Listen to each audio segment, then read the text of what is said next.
Virus corona sudah menjadi fenomena dunia yang menimbulkan kekhawatiran bagi banyak orang. Jumlah pasien yang terinfeksi juga terus bertambah. Melihat kondisi yang ada, kita perlu sadar pembelajaran jarak jauh, di mana pembelajaran dilakukan secara online atau daring. Terkait materi SMP yang dibahas sekarang adalah tentang sistem pernapasan. Sistem respirasi atau pernapasan adalah proses pengambilan gas oksigen dari lingkungan dan pengeluaran karbon dioksida dan uap air dari dalam tubuh makhluk hidup. Bernafas merupakan salah satu ciri utama makhluk hidup. Proses pertukaran gas oksigen dan karbon dioksida berlangsung secara difusi. Oksigen akan menuju semua sel dalam semua jaringan melalui alat pernapasan. Struktur sistem pernapasan: A. Rongga mulut, B. Pangkal tenggorokan atau faring, C. Batang tenggorokan atau trakea, D. Bronkus, E. Bronkiolus, F. Paru-paru atau alveolus. Assalamualaikum. Waalaikumsalam. Nah, Dita, kalau bersin itu jangan lupa ucapkan Alhamdulillah. Nah, Sid, kalau mendengar orang bersin harusnya dijawab yarhamukallah. Ingat kan, Akla? Iya. Mak, kenapa sih kita itu jadi bersin? Nah, itu bersin itu karena adanya debu-debu, kotoran, partikel yang masuk ke dalam hidung. Bisa juga karena udara dingin, alergi udara dingin, itu juga bisa menyebabkan bersin. Nah, Sid lagi baca apa? Fungsi sistem pernapasan manusia. Nah, pas benar. Tadi kan Dita bersin. Nah, bagaimana kalau kita belajar tentang fungsi sistem pernapasan manusia? Nah, Mama lajari hari ini. Maulah belajar sama-sama sama Mama? Mau. Nah, yuk kita belajar. Nah, tadi kan Asid belajar tentang sistem pernapasan pada manusia. Ditala. Nah, kita belajar sama-sama. Yang pertama, pernapasan. Nah, bernapas itu adalah menghirup oksigen dan mengeluarkan karbon dioksida. Nah, pas benar kita ini banyak pohon-pohonan, berarti kaya dengan oksigen. Nah, sangat diperlukan untuk metabolisme tubuh kita.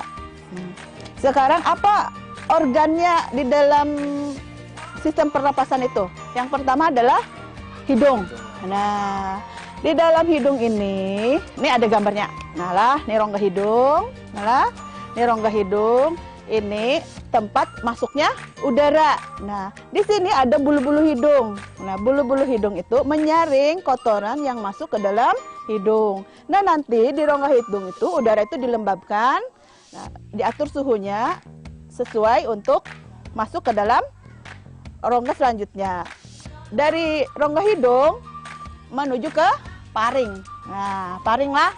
Nah, habis ke paring itu ada laring. Nah, yang kedua tadi habis paring ke laring. Nah, di laring ini ada yang namanya epiglotis. Nah, katup epiglotis di belakang lidah. Nah, katup epiglotis itu berfungsi ketika kita makan, maka akan menutup saluran napas. Ketika kita bernapas, maka akan menutup jalan makanan sehingga makanan tidak masuk ke dalam pernapasan.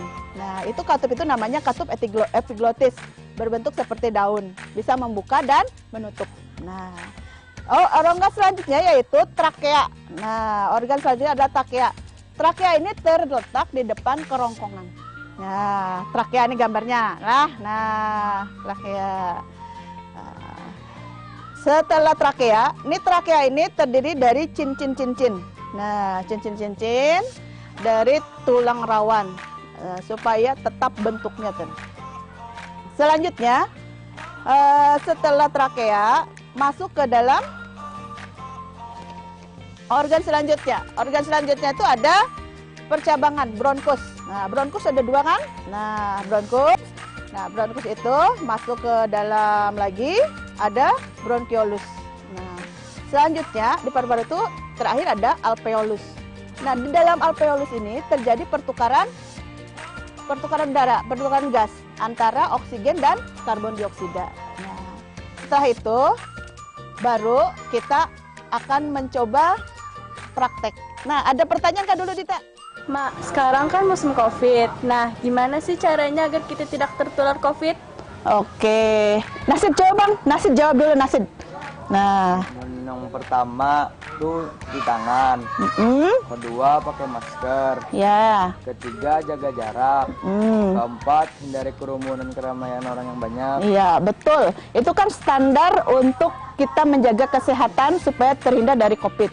Nah, yang pertama cuci tangan. Kenapa kita perlu cuci tangan? Nah, supaya kuman-kuman atau penyakit-penyakit yang nempel di tubuh kita dari mana, dari luar, dari mana kan ada terinfeksi. Nah, dengan sabun dan cuci tangan itu bisa hilang. Yang kedua, pakai masker.